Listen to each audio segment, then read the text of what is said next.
Here's I could my have never reason. imagined the amount of dead Palestinian children that I would see on my X feed since then. It's horrific. It's heartbreaking to me as a mother. It's horrific to me that the media seems almost complicit in the dehumanization of Palestinians. And I will not be on that side, because at the end of the day, the hit pieces, the name calling, the anti-Semitism, the psychopathic language that seems to be coming out of people means nothing. And I want to make sure everybody knows this, right? At the end of the day, you are going to have to account to God for the things that you allowed, for the things that you were complicit in, and for the things that you did not have enough courage to state. Okay. The amount of death of Palestinian children has been unacceptable, full stop. Okay. Bibi Netanyahu, in my view, should not be given an invitation to Congress. I think it's unacceptable. I agree. Unacceptable. I don't and to think be clear, for whatever the reason, he shouldn't be leader when of it comes to Israel. the topic of Israel, it does seem that journalists are fearful to critique Israel. Well, I'm not now, at why all. is that? So, because I would say, Piers, that you too seem a little fearful to critique Israel and to want to always seem that you're coming across a little bit understanding of everything they're doing. What is it that makes journalists, corporate journalists, let me respond. fearful of saying, hey, Israel has done a ton of things that have been very wrong? Yes, and I have said they're wrong. I think Netanyahu should go. I think half of that cabinet should go, because some of them have definitely been using genocidal language. I think a lot of what Israel's been doing in the last few weeks is completely unacceptable. But ultimately, I also, from the start of this conflict, believe that Israel not only had a right to defend itself after the terror attack on October the 7th, but a fundamental duty to its people. And here's where I'm just curious about your tweeting through this procedure, this whole war, because on October the 7th, you didn't tweet anything. You didn't tweet anything on October the 8th. And October the 9th, you tweeted, so much world peace ever since we got the orange man out of office. So glad the adults are back in charge.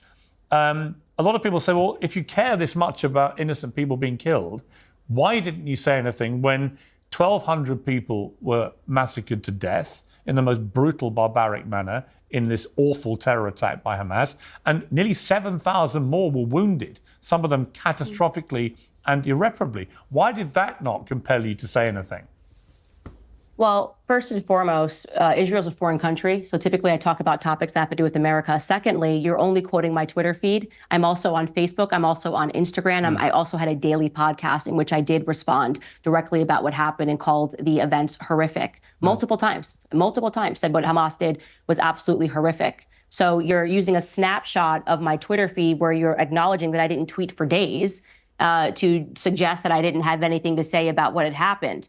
Now, to be clear, I am consistent on all matters. I do not want America involved whatsoever in anything that is happening in Israel. I don't want my dollars sent over to Israel. We should not be supporting Israel. Obviously, Thomas Massey has done a lot of work showing how it doesn't even make economic sense that we have so much debt and yet we're sending money over to support Israel. And the biggest issue, by the way, that I have with Israel in talking about them being above reproach is the fact that they are supplying the arms to murder Christians, okay?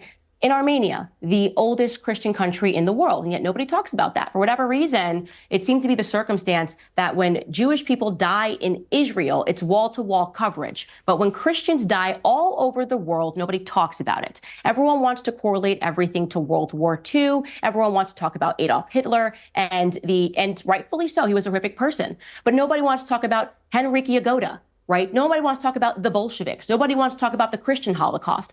I am tired of the media, exhausted of the media not speaking about what is happening to Christians all around the world. And it is especially horrific while at the exact same time that it is happening, the slaughter of Christians in Armenia, the arms being supplied by Israel, that the media turns the other way and says, oh, okay, but what about what's happening in Israel? So you know what I'm asking for? Actual equality.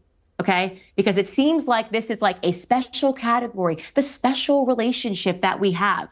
I'm a Christian first, okay? And so my concerns are going to be with what's happening to Christians all around the world, because it is us. We are the #1 most persecuted religion in the world. And all Christians watching this need to realize the time is now to start speaking up, because we have been silenced about the things that are happening to us for a very long time. And the media is very clearly not our friend. When there is wall-to-wall coverage of Christians being killed in Armenia, Christians being killed in Nigeria, and the treatment of Christians in America and all across the globe today, Then you ask me if I will use my platform and I will use my voice to speak about what's happening in Israel.